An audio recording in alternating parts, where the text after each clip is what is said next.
Place maintenant aux Market Movers de ce lundi 26 mars. Nous retrouvons Mathieu Driol, analyste senior chez Day by Day.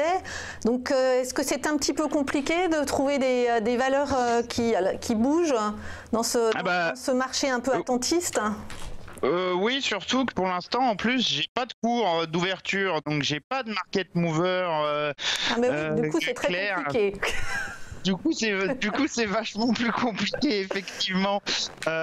J'ai noté deux petites choses, Vallourec et Suez, qui sont en légère progression. Alors, ça reste assez confidentiel, hein.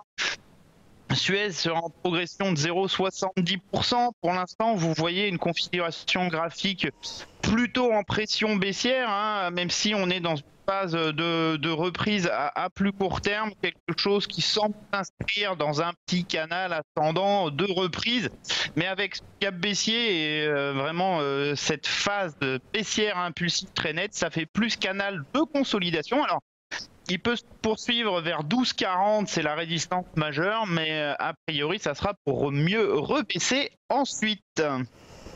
Et Vallourec. Vallourec qui a annoncé le renouvellement à la tête de son conseil de surveillance, il me semble, de Viviane Cox. Oh, je sais pas si c'est ça. En tout cas, les cours sont très stables, hein, 0,79% pour l'instant de variation.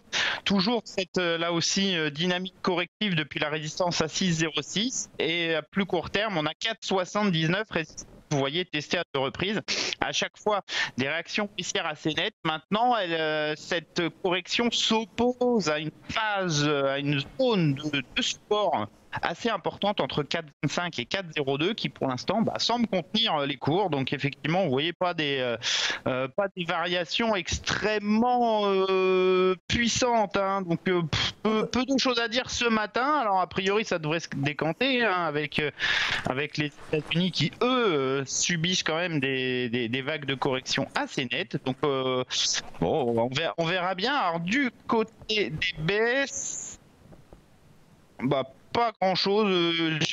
J'ai un Ubisoft qui fait un petit -1. Donc vous voyez, alors, là aussi une configuration, elle, plutôt haussière, mais en range à plus court terme, entre 62,20 et 72,30. A tenté de franchir la résistance majeure. Pour l'instant, c'est très compliqué de réussir à retrouver vraiment de l'impulsion avec le contexte général des marchés, hein, mais c'est un qui reste pour le coup très très fort. Merci beaucoup Mathieu Driol, analyste senior chez Day by Day.